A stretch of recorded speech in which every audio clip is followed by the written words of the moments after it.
Welcome to G3 media. ముందుగా headlines చూద్దాం. రామమయం విశ్వమని మోదీ వ్యాఖ్యలు దేశవ్యాప్తంగా చర్చ. అయోధ్య కార్యక్రమంలో మోదీ ప్రసంగం భక్తుల్లో ఉత్సాహం. ధర్మధ్వజ ఆవిష్కరణ వేడుకలో ప్రధాని భావోద్వేగ వ్యాఖ్యలు. రామాలయ కార్యక్రమంపై జాతీయ చర్చగా మారిన మోదీ వ్యాఖ్యలు.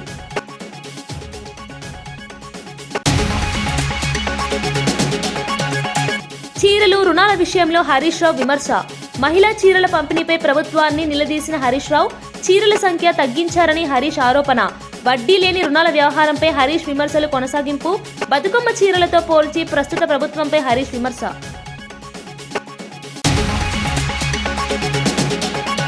టీటీడీ నిధుల డిపాజిట్పై సజ్జల కీలక ఆరోపణలు. 2014 నుండి 2019లో ప్రైవేట్ బ్యాంకులో డిపాజిట్లపై సజ్జల ప్రశ్నలు. టీటీడీ ధర్మ డబ్బు వినియోగంపై పారదర్శకత కోరిన సజ్జల. టీడీపీ హయాంలో బ్యాంకు డిపాజిట్లపై విచారణ కొనసాగుతోందని స్పష్టం.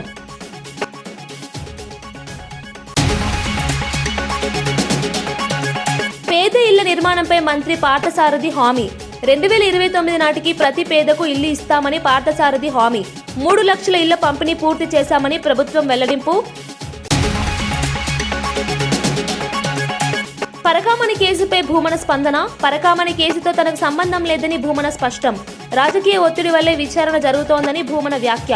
టీటీడీ నిర్ణయాలు నిబంధనల ప్రకారమే చేశానని భూమన హామీ. మాజీ ఎంపీ విజయసాయి రెడ్డి తిరిగి రాజకీయాల్లోకి రానున్నారన్న సంకేతాలు స్పష్టంగా కనిపిస్తున్నాయి. ఇటీవల శ్రీకాకుళం రెడ్డి సంక్షేమ సంఘం సమావేశంలో పాల్గొని 2 నిమిషాల హాజరు కాదు, సూటిగా 2.5 కోట్ల భవనం నిర్మాణం ప్రకటించడం, తన రాజకీయ భవిష్యత్తుపై అవసరం వచ్చినప్పుడు రీ ఎంట్రీ ఉంటుందని వెల్లడించడం చర్చనీయాంశమైంది. ప్రస్తుతం ఏ పార్టీలో లేరని, వైసీపీపై పరోక్ష అసంతృప్తి వ్యక్తం చేస్తూనే భవిష్యత్తులో క్రియాశీలక పాత్రను నిరాకరించలేదు. బీజేపీ, టీడీపీ, జనసేన ఆహ్వానాలను తిరస్కరించగా పవన్ కళ్యాణ్తో 20 దశాబ్దాల స్నేహాన్ని గుర్తు చేశారు. వైసీపీ కాలంలో టీటీడీ బోర్డు సభ్యత్వం, రాజ్యసభ సభ్యత్వం, పార్టీ నెంబర్ 2 స్థాయి వంటి బాధ్యతలు నిర్వహించిన వ్యక్తి కావటం వల్ల ఆయన తదుపరి నిర్ణయం ఏది అయినా కీలకమే. కొత్త పార్టీ అవకాశాన్ని కూడా గతంలో ప్రస్తావించడం ఆయన కదలికలపై మరింత దృష్టి ఆకర్షిస్తోంది. చంద్రబాబు నాయుడు గారితో చేతులు కలిపానని, పవన్ కళ్యాణ్ గారితో చేతులు కలిపానని ఒక్కటైతే మాత్రం చెప్తాను, పవన్ కళ్యాణ్ గారు నాకు మిత్రుడు.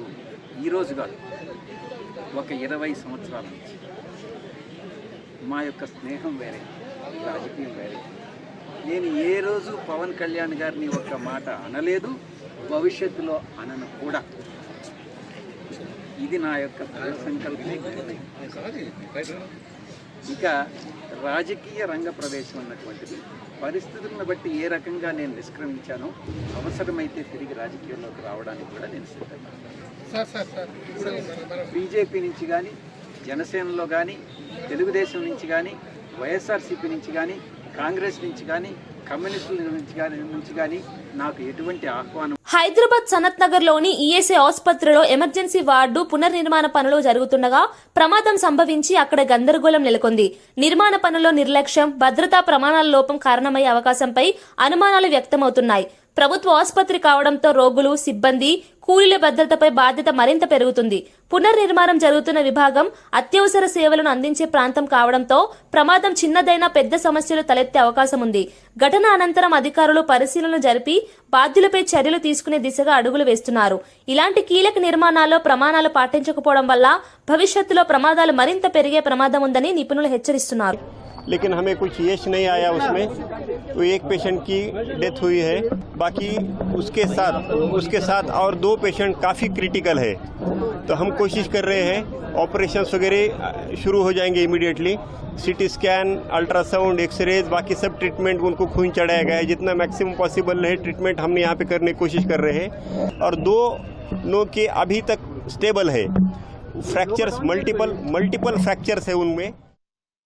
హిందూ పోలీసులపై మాత్రమే నియమాలు కఠినంగా అమలు చేయబడి ఇతర మతాలకు మాత్రం సడలింపులు ఇస్తున్నారని ఎమ్మెల్యే రాజాసింగ్ ఘాటు ప్రశ్నలతో ప్రభుత్వాన్ని నిలదీశారు. అయ్యప్ప దీక్షలో ఉన్నప్పుడు పోలీస్ సిబ్బంది సెలవు తీసుకుని మాత్రమే మాల వేసుకోవాలని నిబంధనలు పెట్టడం ఆచారాలకు విరుద్ధమని ఆయన అన్నారు. ముస్లిం పోలీసులకు ఇలాంటి పరిమితులు లేకపోవడం ద్వంద్వ వైఖరికి నిదర్శనమని వ్యాఖ్యానించారు. హిందూ పోలీసులపై ఇలాంటి అదనపు నిబంధనలు మత స్వేచ్ఛను లంఘిస్తున్నాయని, ఇది సమానత్వానికి విరుద్ధమని రాజాసింగ్ తీవ్రంగా విమర్శించారు.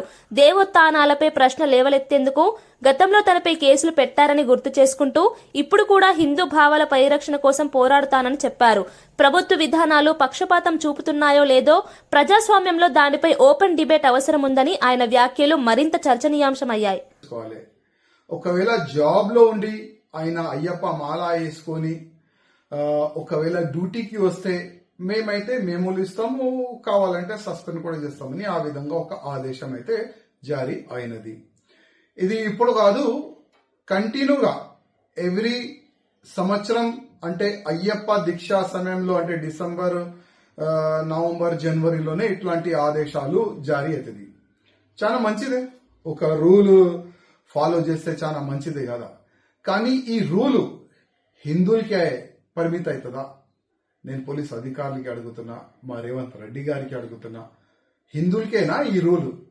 ముస్లింలకి ఇట్లాంటి రూలు ఉండవా? రంజాన్ సమయంలో చాలా మంది ఇన్స్పెక్టర్ గాని, ఏసీపీ గాని, కానిస్టేబుల్ గాని, ఎస్ఐలు గాని చాలా మంది రోజులు పెట్టుకుంటారు. మళ్ళా వాళ్ళకి ఫుల్ ఫ్రీడమ్ ఇస్తారు కదా. ఆయన ఏ టైం అయినా డ్యూటీ రావచ్చు, ఏ టైం అయినా మస్జిద్కి పోవచ్చు, నమాజ్ చదవనికి పోవచ్చు, ఇంటికి వెళ్ళిపోవచ్చు, రోజా ఇడవనికి వెళ్ళిపోవచ్చు, ఆయన ఎప్పుడైనా ఏదైనా చేయొచ్చు. ఆయన వాళ్ళకి ఇట్లాంటి రూల్స్ రెగ్యులేషన్ ఎందుకు పెట్టారు? ఇట్లాంటి ఆదేశం రంజాన్ సమయంలో ఎందుకు బయటికి రాదు నేను అడుగుతున్నా. అంటే హిందూ ఫెస్టివల్ ఉంటే, హిందూ పండగలు వస్తే, అయ్యప్ప స్వామి దీక్షా సమయం వస్తేనే ఇట్లాంటి రూల్స్ యాద్ వస్తుందా నేను అడుగుతున్నా. మా రేవంత్ రెడ్డి గారికి నా ఒక్కటే ఒక నివేదిక, రూల్ ముస్లిమ్స్ గాని, హిందువులు గాని, సిక్కు గాని, ఇసాయిలు గాని ఒకటి సమానం ఉండాలి. అంటే హిందూ ముస్లిమ్స్ రెండు కళ్ళులాగా ముఖ్యమంత్రి గారు మీకు ఉండాలి. రూల్ హిందువులకి ఏ విధంగా మీరు పెడుతున్నారు, వచ్చే సమయంలో రంజాన్ సమయంలో కూడా ముస్లిమ్స్ కూడా అట్లనే ఒక రూల్ పెడితే చాలా బాగుంటది. లేకపోతే హిందువులో ఏం మెసేజ్ పోస్తుంది? కాంగ్రెస్ అంటే ముస్లిమ్స్ పార్టీ, ఆల్రెడీ మీరే అన్నారు. కాంగ్రెస్ అంటే ముస్లిమ్స్ పార్టీ, హిందూ పార్టీ కాదు. దానికి మీరు ప్రూవ్ చేస్తున్నారని నేను అనుకుంటున్నా.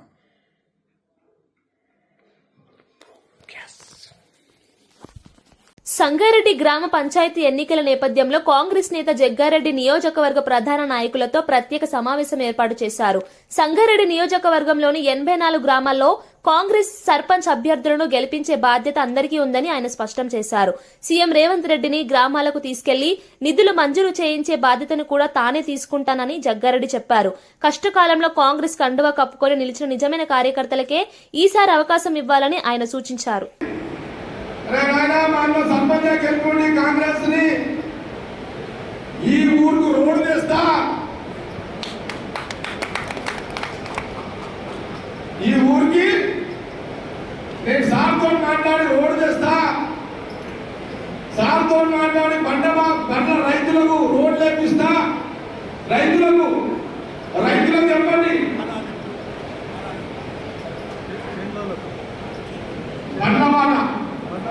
పండ్లవాడ అంటే రైతులు పంట పండించిన రైతు పంటని మార్కెట్ పట్టణానికి తీసుకుపోవడానికి ఎంత రోడ్డు కావాలో మీరు అన్నది మీ గ్రామంలో చెప్పండి.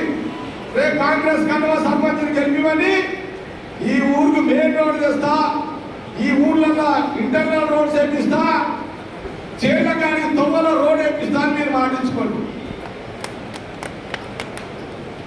అర్థమైన అందరికీ. రామగుండం నియోజకవర్గంలో దారి, మైసమ్మ, పోచమ్మ వంటి సంప్రదాయ దేవాలయాలను తొలగించారని ఆరోపిస్తూ మాజీ ఎమ్మెల్యే కోరుకంటి చందర్ తీవ్ర నిరసన వ్యక్తం చేశారు. గోదావరికని ప్రాంతంలో 46 ఆలయాలను కూల్చివేయడం హిందువుల మనోభావాలను దెబ్బతీసే చర్య అని ఆయన విమర్శించారు. ఈ కూల్చివేతలు ఎమ్మెల్యే రాజ్ ఠాకూర్ ఆదేశాలపై జరిగాయని, దీనిపై ప్రభుత్వం మౌనం ఎందుకు వహిస్తోందని ప్రశ్నించారు. శాంతియుత నిరసన తెలిపిన బీఆర్ఎస్ కార్యకర్తలపై పోలీసులు లాఠీచార్జ్ చేయడం హక్కుల ఉల్లంఘన అని అన్నారు. పూర్వ వైభవం పేరిట చిన్న వ్యాపారులను బలవంతంగా రోడ్డున పడేయడం, సింగరేణి నిధులతో నిర్మించబోయే షాపింగ్ కాంప్లెక్స్ లో వారికి స్థలం ఇవ్వకపోవడం అన్యాయమని చెప్పారు.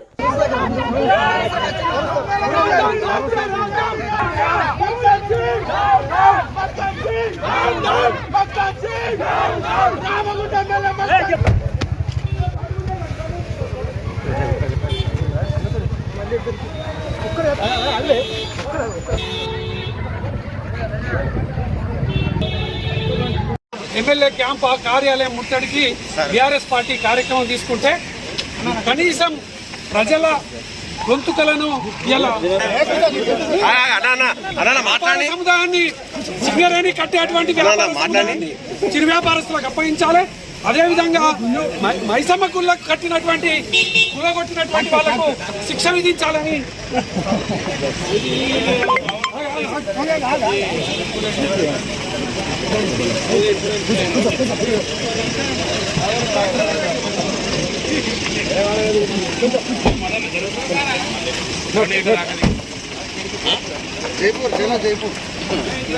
అయోధ్య ధర్మధ్వజ ఆవిష్కరణ సందర్భంగా ప్రధాని నరేంద్ర మోదీ చేసిన వ్యాఖ్యలు దేశవ్యాప్తంగా రామభక్తుల ఉత్సాహాన్ని నింపాయి.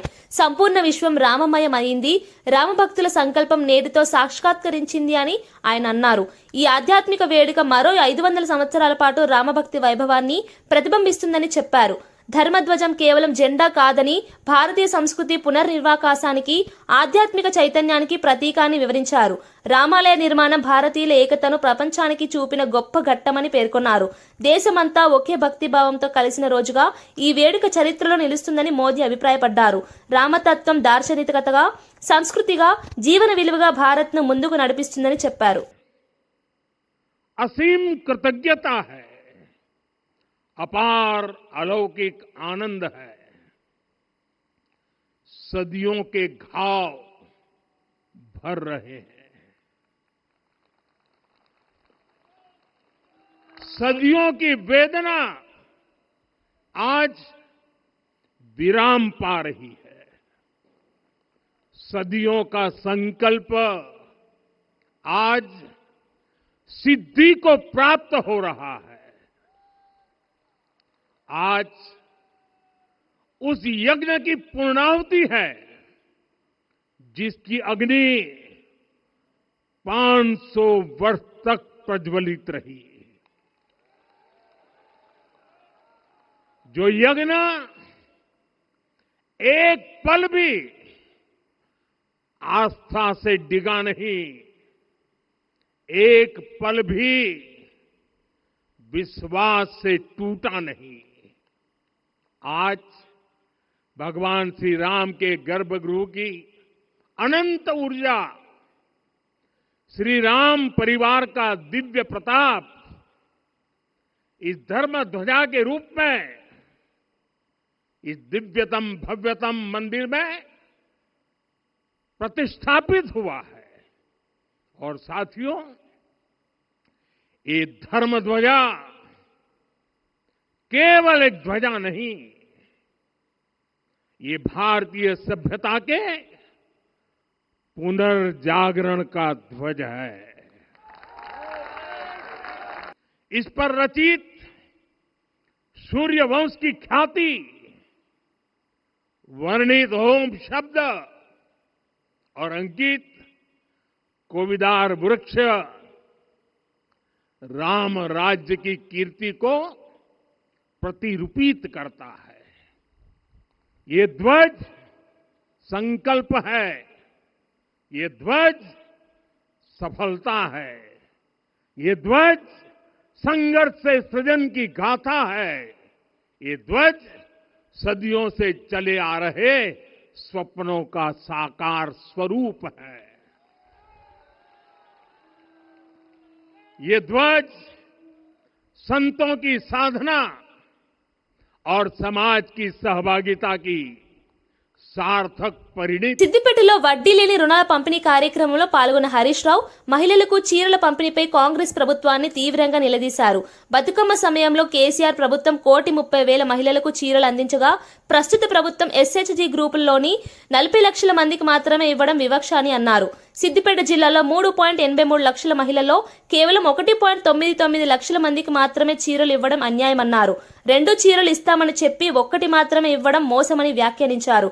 పట్టణాల్లో ఎన్నికలు లేనివక్కడ వడ్డీ లేని రుణాలు ఇవ్వకపోవడం రాజకీయ ప్రయోజనాలకే సూచిక అని విమర్శించారు. మహాలక్ష్మి పథకం కింద మహిళలకు నెలకు 2,500 ఇవ్వాలన్న హామీ నెరవేరలేదని గుర్తు చేశారు. వాస్తవానికి కేసీఆర్ గారు ఉన్నప్పుడు పండుగకు బతుకమ్మకు చీరలు వచ్చినాయి. 2 పండుగలు పోయినాయి, వచ్చింది ఒకటే చీర కాదా? 2 పండుగలకు రావాల్సింది ఒకటే వచ్చింది. పోనీ కేసీఆర్ గారు ఉన్నప్పుడేమో 18 ఏళ్ళు నిండిన అమ్మాయి నుంచి అత్తకు వచ్చింది, తల్లికి వచ్చింది, కోడలికి వచ్చింది. కానీ ఇప్పుడేమంటున్నారు, ఓన్లీ ఎస్హెచ్సి గ్రూప్ లో ఉన్న వాళ్ళకు మాత్రమే ఇచ్చారు.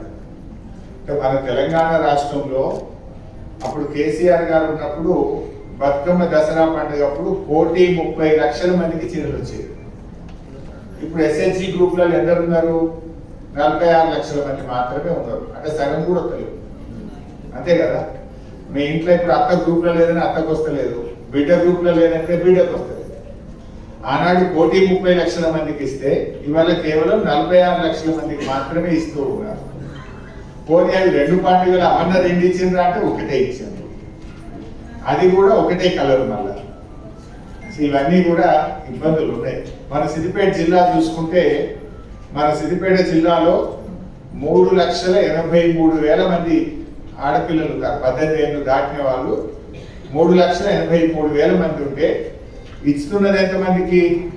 1,99,000 మందికి ఇస్తున్నారు. అంటే సగం మందికి వస్తున్నాయి, సగం మందికి వస్తాయి. నిజంగా ఇచ్చేది ఉంటే 2 పండుగలు 2 బతుకమ్మలు ఇచ్చినా బాగుంది, లేదు అందరికి ఇచ్చినా బాగుంది. అది కొందరికే ఇచ్చుడు, ఒక ఏడాది ఇచ్చి ఒక ఏడాది అయిపోతుంది కదా.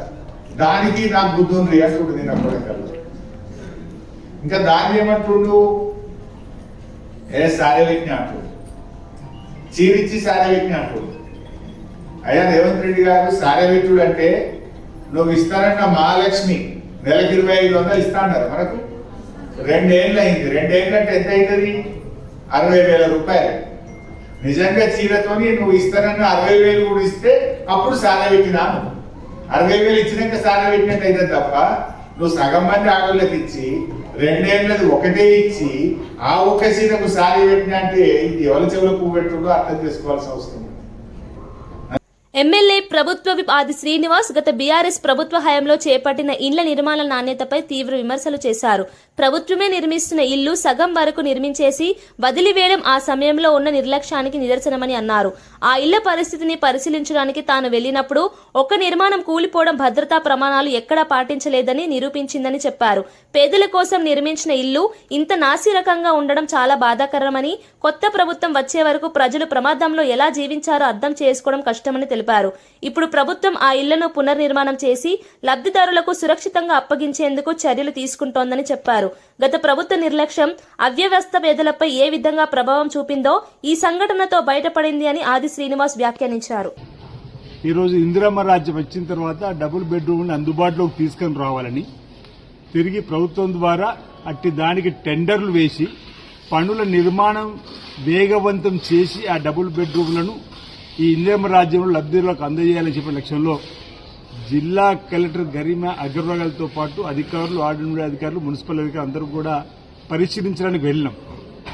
ఆనాడు మేము ఏదైతే నాణ్యత లేని కట్టడాలు కడుతున్నాం చెప్పడం అనే ఆరోపణ చేసిన దాని నిదర్శనం ఈరోజు మేము పోయి నిలబడి చూస్తున్నా గానీ కుంగింది, కూలిపోయింది. మీరు చూశారు అక్కడ కాళేశ్వరము అట్టడు కుంగిపోయింది, అన్నారము సుందిల దగ్గర బుంగలు పట్టి సీప చేసింది. ఇది కేసీఆర్, కేటీఆర్ ఆనాటి బీఆర్ఎస్ పరిపాలన జరిగినటువంటి నిర్మాణాలు. ఇంకా భవిష్యత్తులో ఏమెక్కడెక్కడ ఏం జరుగుతుందో వాళ్ళ అక్రమార్జన కోసం నిర్మాణం చేసినటువంటి కట్టడాలు చెప్పని చూస్తే మేము అంటే ఆనాడు ఎక్కడైతే ఇప్పుడు బహుశా మీరు విజువల్స్ పాతవి చూస్తే, నేను ప్రతిపక్ష నాయకుడిగా రేవంత్ రెడ్డి గారు రీసెర్చ్ చేసినప్పుడు అనేక అక్రమ కట్టడాలపైన కానీ లేకపోతే నాణ్యతలను కట్టడానికి ధర్నా చేసినాం. ఇక్కడ కూడా మీరు ధర్నా చేసినవారు బహుశా విజువల్ మీరు చూస్తే ఆనాటి విజువల్ కూడా దొరకవచ్చు. ఎక్కడైతే మేము నిలబడ్డ దగ్గర కుంగిపోయిందో అక్కడ కూడా మేము గతంలో ఇది నాణ్యతలను కట్టడం చెప్పినట్టు సందర్భం. ఈరోజు నాణ్యత లేని కట్టడానికి నిదర్శనం ఆనాటి నాయకులు కేవలం అక్రమార్జనకే తెరలేపిండ్రు, ఆనాడు కట్టడం వల్ల చెప్పడానికి నిదర్శనం. అయినా ఎవరికి ఏం జరగలేదు. మేము మళ్లీ చక్కటి కట్టడాలు నిర్మాణం చేసి లబ్ధిదారులకు అందజేసే కార్యక్రమం చేస్తాం. ప్రజలందరూ కూడా గమనించాలి, ఆ 10 సంవత్సరాలు దోచుకొని దాచుకున్నారని చెప్పడానికి నిదర్శనంగా ఈరోజు ఇలాంటి కట్టడాలు కనిపిస్తా ఉన్నాయి. ఈరోజు మేము అనడం కాదు, స్వయంగా సొంత చెల్లి కవితనే అన్నది. హరీష్ రావు ఇంట్లోనో సంతోషరావు ఇంట్లోనో బంగారమయం అయితే తెలంగాణతో బంగారమయం కాదు. అవినీతి అక్రమాలు జరిగింది. నిన్న వరంగల్ వచ్చినప్పుడు ఒక ఆరోపణ చేసింది, మెదక్ వచ్చినప్పుడు ఒక ఆరోపణ చేస్తుంది. అంటే సొంత ఇంటి నుంచి కూడా నిరసన వస్తున్న సందర్భంలో ఈరోజు స్వయంగా కూడా వాళ్ళ హయాంలో నిర్మాణం జరిగిన డబుల్ బెడ్రూమ్ ఇల్లు కుంగిపోయింది, కూలిపోయింది స్వయంగా చూశారు. ఇది వారి హయాంలో అవినీతి అక్రమాలకు నాణ్యత లేని కట్టడాల నిర్మాణానికి పరాకాష్ఠగా మనం స్వయంగా చూడవచ్చు అని చెప్పి సందర్భంగా తెలియస్తా ఉంది. టీటీడీ నిధుల దుర్వినియోగంపై మాజీ మంత్రి సజ్జల రామకృష్ణారెడ్డి ఘాటు వ్యాఖ్యలు చేశారు. 2014 నుండి 2019 టీడీపీ హయాంలో 1300 కోట్లను నిబంధనలకు వ్యతిరేకంగా ప్రైవేట్ బ్యాంకులో డిపాజిట్ చేశారని ఆరోపించారు. టీటీడీ నిధుల్లో 10% కంటే ఎక్కువ మొత్తాన్ని ప్రైవేట్ బ్యాంకులో పెట్టకూడదన్న నియమాన్ని స్పష్టంగా ఉల్లంఘించారని చెప్పారు. ఈ విషయంలో టీడీపీ ప్రభుత్వం సాకులు చూపుతూ కాలక్షేపం చేసిందని, అయితే వైఎస్ఆర్సీపీ ప్రభుత్వం అధికారంలో ఉన్నప్పుడు విచారణలను రాజకీయ ప్రతీకారంగా చేయలేదని అన్నారు. ఇప్పుడు జరుగుతున్న విచారణలు టీడీపీ చేస్తున్న అక్రమాలపై ఆధారపడి ఉన్నాయని, వైఎస్ఆర్సీపీ టార్గెట్ కోసం ప్రారంభించలేదని స్పష్టం చేశారు. 300 కోట్లు ఎస్ బ్యాంక్ అనే దాంట్లో చేశారు. సుబ్బారెడ్డి గారు చైర్మన్ అయినాక ఇదేంటిది నేషనలైజ్డ్ బ్యాంక్స్లో ఉండాలి కదా, ఆయన మొత్తం తీసి నేషనలైజ్డ్ బ్యాంకు మార్చారు. నెలకు అది క్రైసిస్లో పడిపోయింది ఎస్ బ్యాంకు. దాని మీద ఇన్వెస్టిగేషన్లో జరిగి మళ్ళీ ఇప్పుడు కోరుకుందో ఏదో అయినట్టుంది, కానీ అప్పుడైతే క్రైసిస్ వచ్చినట్టుంది ప్రైవేట్ బ్యాంకు. మరి నీ నిబంధనలు నువ్వు ఉల్లంఘించినావు. మరి చంద్రబాబు నాయుడు గవర్నమెంట్ చంద్రబాబు నాయుడు చేశాడు అది లేదు. నువ్వు ఆ రోజు వాళ్ళ హయాం టీటీడీ హయాంలో ఆ బోర్డు చేసిన తప్పు క్లియర్గా అక్కడ కనపడుతుంది. కరప్షన్కు స్కోప్ ఉన్నట్టు క్లియర్గా కనపడుతుంది. 1300 కోట్లు డిపాజిట్ చేసి నువ్వు ఒక బ్యాంకు ప్రైవేట్ బ్యాంకు నిబంధనలకు విరుద్ధంగా చేశావు. చేసినందుకు బదులు ఎంత తీసుకున్నావో తెలియదు. మరి అనొచ్చుగా చేయాలి.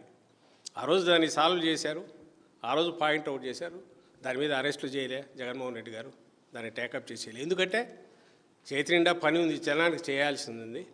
దాన్ని కరెక్ట్ చేసుకుంటూ సిస్టమ్స్ ఎవాల్వ్ చేసుకుంటూ పోయినారు తప్ప దాని మీద అదొక స్కామ్ అని చేసి చంద్రబాబు నాయుడు అరెస్ట్ చేయలే. చంద్రబాబు నాయుడు అరెస్ట్ చేసినాం, ఇదేంటో చేశాము, క్లియర్ కట్ ప్రూఫ్ ఉన్న దాంట్లో చేశాము.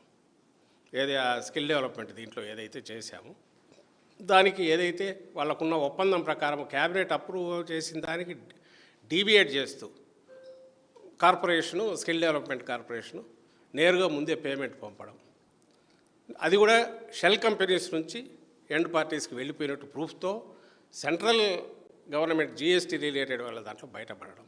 There is a clear cut proof, basis ఉంది ప్రైమా ఫేస్. పేదలందరికీ గృహ నిర్మాణం కల్పించడమే కూటమి ప్రభుత్వ ప్రధాన లక్ష్యమని మంత్రి పార్థసారథి తెలిపారు. కూటమి ప్రభుత్వం ఏర్పడిన వెంటనే గృహ నిర్మాణం రంగంలో వేగంగా చర్యలు తీసుకుని ఇప్పటికే 3 లక్షల ఇళ్లను పూర్తి చేసి లబ్ధిదారులకు తాళాలు అందించామని చెప్పారు. 2029 నాటికి రాష్ట్రంలోని ప్రతి పేద కుటుంబానికి సొంత ఇల్లు కల్పించే దిశగా భారీ కార్యక్రమం రూపొందించామని తెలిపారు. మౌలిక వసతులు, నాణ్యతా ప్రమాణాలు, పారదర్శక కేటాయింపులపై ప్రభుత్వం ప్రత్యేక శ్రద్ధ పెట్టిందని చెప్పారు. డబ్బుల కొరత, గత ప్రభుత్వంలో నిలిచిపోయిన పనులను పునః ప్రారంభించడం వంటి అడ్డంకులను అధిగమించేందుకు సమగ్ర ప్రణాళిక రూపొందించినట్లు చెప్పారు. రూపాయి కట్టుకుంటున్నారనే ఆలోచన కూడా ఆనాటి ముఖ్యమంత్రి గారికి రాలేదా అని చెప్పేసి నేను ప్రశ్నిస్తా ఉన్నాను. నేను నిర్దాక్షిణ్యంగా 921 కోట్లని ఎగ్గొడతమే కాకుండా 4.7 లక్షల ఇల్లు వివిధ దశల్లో ఉన్న ఇళ్ళని రద్దు చేశారు. ఈరోజు ముఖ్యమంత్రి గారు 3 లక్షల ఇల్లు పూర్తి చేశాం. ఆయన 2029 కల్లా హౌస్ ఫర్ ఆల్ అనే కార్యక్రమంతో ముందుకెళ్తున్నామని చెప్పేసి నేను మనవి చేస్తాను. మరో 5 లక్షల ఇల్లు ఉగాది కల్లా కంప్లీట్ చేయాలని చెప్పేసి మాకు ఆదేశాలు ఇవ్వడం జరిగిందని చెప్పేసి మనవి చేస్తాను. రాక్రీట్ నిర్మాణ సంస్థ ఏదైతే ఉందో వాళ్ళు చాలా ఈ స్కీమ్కి తీరని అన్యాయం చేశారని చెప్పేసి కూడా సందర్భంగా తెలియజేస్తాను. అంటే 50,402 టేకప్ చేశారు. దాంట్లో 47,850 రూపాయలు 850 ఇళ్ళు మాత్రమే స్టార్ట్ చేశారు, కొంత ఎక్కడ కంప్లీట్ చేయాలి. సో దీని ద్వారా మరి వేలాది మంది లబ్ధిదారులకి తీవ్ర అన్యాయం కూడా చేశారని చెప్పేసి మనం చేస్తాను. వీరు దాదాపు 80 కోట్ల రూపాయలు అవకతవకలు చేశారని చెప్పేసి విజిలెన్స్ రిపోర్టు. దీన్ని రికవరీ చేయడానికి ఆల్రెడీ చర్యలు తీసుకున్నాం. ఏ జిల్లాల్లో ఎక్కడెక్కడ అవినీతి జరిగిందో, లేకపోతే మెటీరియల్ తీసేసుకుంటాం కానీ, లేకపోతే ఎక్కువ డబ్బులు డ్రా చేస్తాం కానీ జరిగిందో ఆయా జిల్లాల్లో లీగల్గా ఎటువంటి అవకాశం ఉన్నా కూడా అన్ని కేసులు, క్రిమినల్, సివిల్ అన్ని కేసులు కూడా నమోదు చేయమని చెప్పేసి కూడా ఆదేశాలు ఇవ్వడం జరిగిందని చెప్పేసి కూడా మనం చేస్తాను. రాజమహేంద్రవరం కలెక్టరేట్లో జిల్లా అధికారులతో సమీక్ష నిర్వహించిన మంత్రి నాదెండ్ల మనోహర్ రాష్ట్ర వ్యాప్తంగా ధాన్యం కొనుగోలు ప్రక్రియ పండుగ వాతావరణంలో సాగుతున్నట్లు తెలిపారు. రైతులు ఎటువంటి ఇబ్బందులు పడకుండా ధాన్యం కొనుగోలు కేంద్రాలను సమర్థంగా నిర్వహించేందుకు ప్రభుత్వం ప్రతి చర్య తీసుకుంటుందన్నారు. ముఖ్యమంత్రి చంద్రబాబు నాయుడు, ఉప ముఖ్యమంత్రి పవన్ కళ్యాణ్ నాయకత్వంలో కూటమి ప్రభుత్వం రైతుల పట్ల సానుభూతి, బాధ్యతతో వ్యవహరిస్తోందని చెప్పారు. ముందస్తు సన్నాహాలు, తక్షణ చెల్లింపులు, రవాణా సౌకర్యాలు, నిల్వ కేంద్రాల ఏర్పాటుతో రైతులకు నమ్మకం కలిగించే విధంగా చర్యలు తీసుకుంటున్నట్లు తెలిపారు. రైతు సోదరుడికి అండగా ఒక భరోసా ఇచ్చినట్టు మా కూటమి ప్రభుత్వం గౌరవ ముఖ్యమంత్రి గారు చంద్రబాబు నాయుడు గారు, అదేవిధంగా గౌరవ ఉప ముఖ్యమంత్రి గారు పవన్ కళ్యాణ్ గారి నాయకత్వంలో గతంలో ఎన్నడూ లేని విధంగా కొన్ని సంస్కరణలు తీసుకొచ్చి రైతాంగానికి మేలు జరిగే విధంగా అనేక కార్యక్రమాలు చేపట్టాను. మీ అందరికీ తెలుసు, ఎక్కువగా ఉభయ గోదావరి జిల్లాలోను, కృష్ణా జిల్లాలోను మన ప్రాంతాల్లో ఈ రైతులు ఎంతో ఎంతో కష్టపడి ఒక అద్భుతమైన కార్యక్రమం ద్వారా అన్నపూర్ణ లాంటి జిల్లాలని ప్రపంచవ్యాప్తంగా ఒక అద్భుతమైన పేరు తీసుకొచ్చారు. సో అందులో భాగంగా మాకున్న అంచనాల మేరకు సుమారు 4,90,000 ధాన్యం పండుతుందనే అంచనాలకి 4 లక్షల వరకు మేము కొనుగోలు చేయడానికి సిద్ధమయ్యాం మన తూర్పుగోదావరి జిల్లాలో. అందులో భాగంగా ఆల్రెడీ ఈ రోజుకి వచ్చిన సంఖ్య 1,35,000 మెట్రిక్ టన్నులు ధాన్యం సేకరించాం. అంటే సుమారు 400 కోట్ల రూపాయలు ఆల్రెడీ రైతుల ఖాతాలో జమ చేసాం. జమ చేయడమే కాదు, 4-5 గంటల్లోనే వాళ్ళ ఖాతాలో జమ చేస్తాం. ఇది అద్భుతమైన కార్యక్రమం చేపట్టాం. ఇంకా కొంచెం లోతుగా సమీక్షించుకొని చిన్న పొరపాట్లు ట్రాన్స్పోర్ట్ విషయంలో కానివ్వండి, గోను సంచుల విషయంలో కానివ్వండి, రైతులు ఎక్కడ కూడా కష్టాన్ని ఎదుర్కోకూడదు. ఇన్ని రోజుల నుంచి వాళ్ళు ఏ విధంగా ఒక బిడ్డను పోషించినట్టు పంట జాగ్రత్త చూసుకున్నారు. రాబోయే రోజుల్లో కూడా ప్రభుత్వం నుంచి మేము అందించే ఈ వెసులుబాటును వాళ్ళకు ఉపయోగపడే విధంగా కార్యక్రమం చేస్తున్నాం. రైతు సహాయ కేంద్రాల్లో కూడా మా సిబ్బందికి చక్కగా వాళ్ళకి ట్రైనింగ్ ఇచ్చాం, యంత్రాలు మార్చాం. ఎక్కడ కూడా తేమ శాతంలో పొరపాటు లేకుండా ఒక నమ్మకంతో టీటీడీ పరకామణి చోరీ కేసులో సిఐడి విచారణకు హాజరైన మాజీ చైర్మన్ భూమన కరుణాకర్ రెడ్డి ఈ కేసుతో తనకు ఎలాంటి సంబంధం లేదని స్పష్టం చేశారు. నక్కకు నాగలోకానికి ఉన్నంత దూరం ఉంది అంటూ తాను ఈ వ్యవహారానికి పూర్తిగా దూరమని పేర్కొన్నారు. రాజకీయ ఒత్తిడితోనే లోకేష్ ఈ విచారణను ముందుకు నెడుతున్నారని విమర్శించారు. తాను టీటీడీ చైర్మన్ గా ఉన్న సమయంలో ప్రతి నిర్ణయం నిబంధనలకు అనుగుణంగా తీసుకున్నానని, పరకామణి వినియోగం భద్రతా వ్యవస్థలు కూడా పారదర్శకంగా నిర్వహించామని తెలిపారు. తనపై వేస్తున్న ఆరోపణలు రాజకీయ ప్రేరేపితమైనవని, నిజం ఎప్పటికైనా బయటపడుతుంది. హైదరాబాద్ రాష్ట్ర రాజకీయాల్లో మరోసారి భూ కుంభకోణ ఆరోపణలు వేడెక్కాయి. సీఎం రేవంత్ రెడ్డి ఒక్కటే దెబ్బతో అదానీ, అంబానీ స్థాయిని మించేలా 5 లక్షల కోట్ల భూ స్కెచ్ వేసినట్లుగా ఆరోపించిన బీఆర్ఎస్ వర్కింగ్ ప్రెసిడెంట్ కేటీఆర్ తీవ్రంగా విమర్శించారు.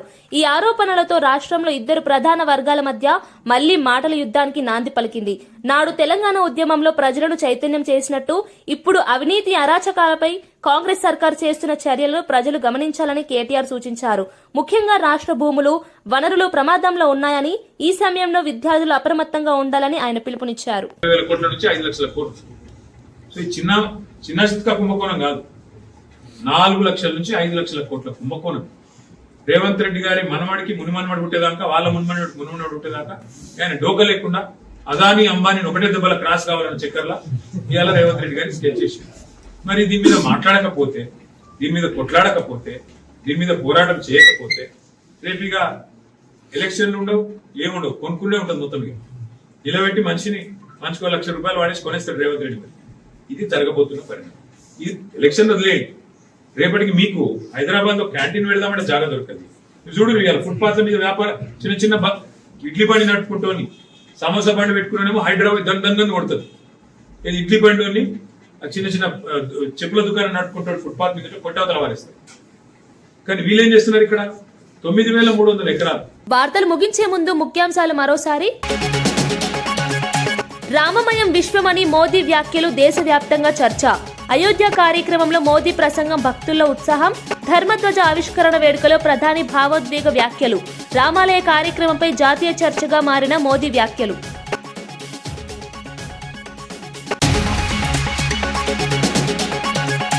చీరలు, రుణాల విషయంలో హరీష్ రావు విమర్శ. మహిళా చీరల పంపిణీపై ప్రభుత్వాన్ని నిలదీసిన హరీష్ రావు. చీరల సంఖ్య తగ్గించారని హరీష్ ఆరోపణ. వడ్డీ లేని రుణాల వ్యవహారంపై హరీష్ విమర్శలు కొనసాగింపు. బతుకమ్మ చీరలతో పోల్చి ప్రస్తుత ప్రభుత్వంపై హరీష్ విమర్శ.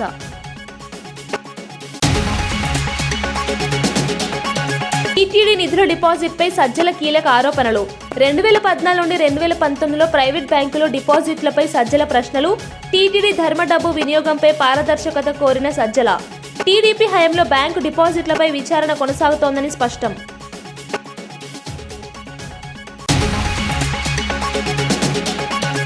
పేద ఇళ్ల నిర్మాణంపై మంత్రి పార్థసారథి హామీ. 2029 నాటికి ప్రతి పేదకు ఇల్లు ఇస్తామని పార్థసారథి హామీ. 3 లక్షల ఇళ్ల పంపిణీ పూర్తి చేశామని ప్రభుత్వం వెల్లడింపు. పరకామణి కేసుపై భూమన స్పందన. పరకామణి కేసుతో తనకు సంబంధం లేదని భూమన స్పష్టం. రాజకీయ ఒత్తిడి వల్లే విచారణ జరుగుతోందని భూమన వ్యాఖ్య. టీటీడీ నిర్ణయాలు నిబంధనల ప్రకారమే చేశానని భూమన హామీ. ఇవి ఈనాటి వార్తా విశేషాలు. మరో బులెటిన్లో మళ్ళీ కలుద్దాం. నమస్కారం.